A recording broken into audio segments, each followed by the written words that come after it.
moving on to the second part, to the sort of second phrase in this intro, we're going to encounter something that is fundamentally very, very similar to what we've just done, but with slight differences. And that is one of the reasons that I really recommend taking some time to consolidate and get comfortable with the notes in that first phrase, because it is very easy to get muddled up here, especially at the beginning. If you're starting out in kind of blues lead guitar, one of the first big challenges is the fact that often these famous blues guitar players will use very similar ideas with a slight change. And it just mentally, it's difficult because you're trying to remember the initial phrase, then the second phrase is similar, but with a slight change. So really take that kind of manageable step-by-step approach as you work through this material. Okay, with that said, into this second phrase. We start like this.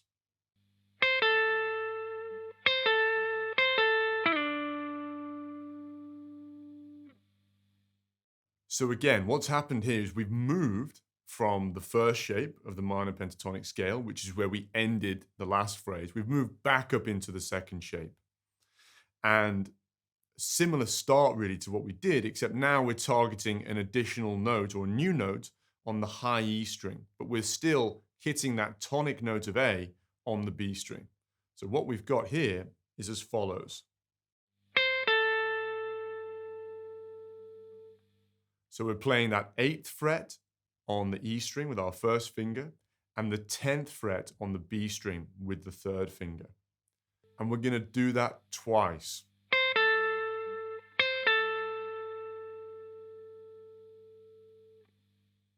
The key thing here from a technical point of view, again, is this idea of separation. This is going to be something I talk about a lot more in the main solo. But this song has a clipped feel. The whole thing has a clipped feel. The rhythm section is clipped.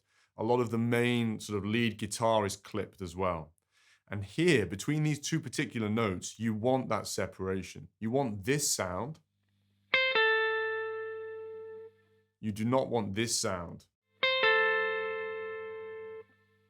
In other words, you don't want the sound of the first note kind of bleeding into the second one, and then you ending up with this slightly odd sounding chord.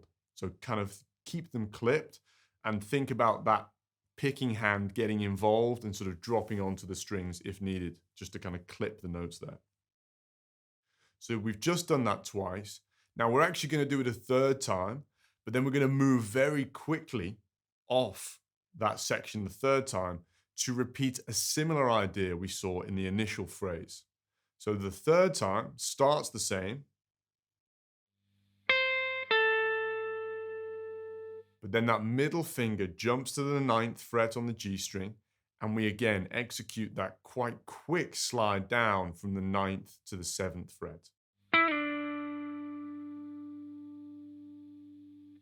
So we have that repetitive idea, and the third time you move off it very quickly to then slide down from the second shape of the minor pentatonic into the first. So when we put that together, we've got this.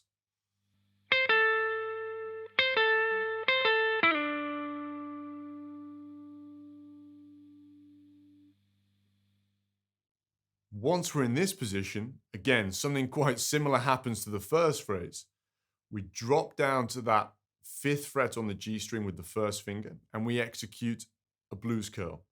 And then we're going to target the 7th fret on the D string, which is the tonic note of A. So another kind of nice point of resolution and a note that lacks any tension. And then we're going to do something different. We'll come to that in a second. But the sort of end of that phrase is as follows.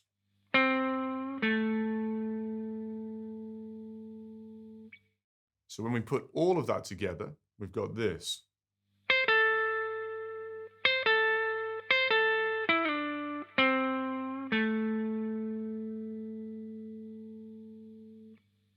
One more time slowly.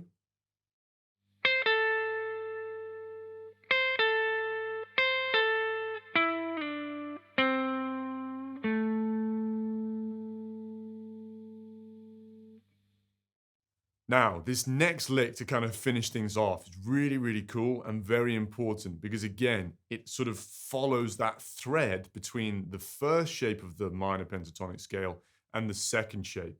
That is the thread between the 7th and the 9th frets on the G string.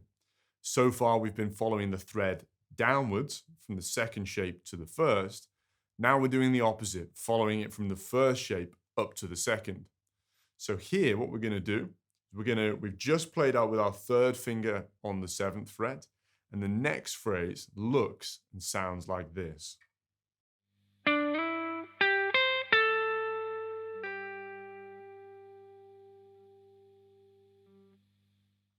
So there's going to be a slight rearranging of the fingers to put our left hand or our fretting hand into the most economical position. And what we're going to do is we're going to start with the middle finger on the 7th fret of the G string. We're going to slide up from the 7th to the 9th, like this. You're then going to grab with the 1st finger, you're going to put that and place it across the 8th fret on both the B and the E strings, like this. And what you're going to do, once you've placed it, is pick each string individually. So we've got.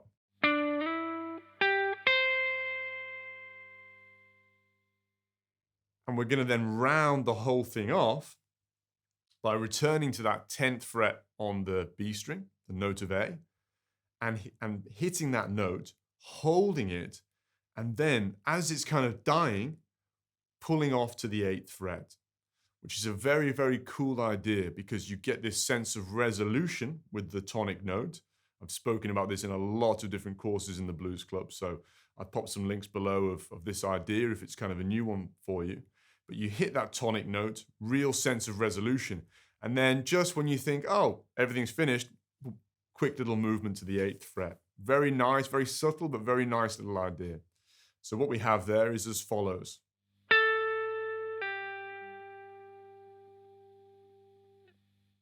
Just a simple pull off, one pick of the B string with the picking hand, 10th fret to 8th fret pull off.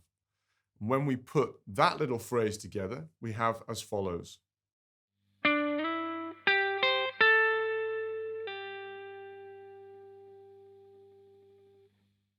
And if we put the whole second part of this intro together, sounds and looks like this.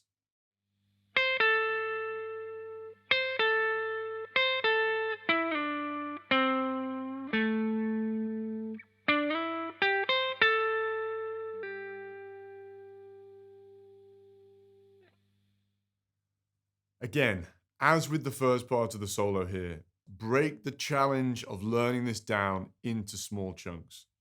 Consolidate this second part slowly, taking it sort of phrase by phrase or breaking it up in any way that makes most sense to you. Once you feel comfortable with this second half, then go back and put it and play the whole solo through from beginning to the end. As I mentioned in the last lesson, speed is not the focus here. Do not sort of get sidetracked or get myopic about playing fast and trying to play as fast as Eric Clapton does in the real thing. That is obviously the ultimate aim, but the shorter term aim, if you're not technically at that point yet, is to build the repertoire, build up these techniques, get used to using things like blues curls, understand how to move between the two shapes of the pentatonic, get used to using this hand to sort of cut the notes and clip them and create that groovy feel.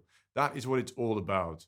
So just keep things precise, keep things focused, everything resonating and ringing out clearly, and the speed will come with time. Just allow that to come with practice over a series of weeks or months or however long it takes. You will get there, I promise. If you've got any questions at all about any of this, please do send them across. I'm always around, happy to help. Otherwise, once you feel confident with this and you can put the whole introduction together and play it through, head on over to the next series of lessons where we're going to look at the main solo and break down the components and the licks and the riffs that are happening there. See you soon.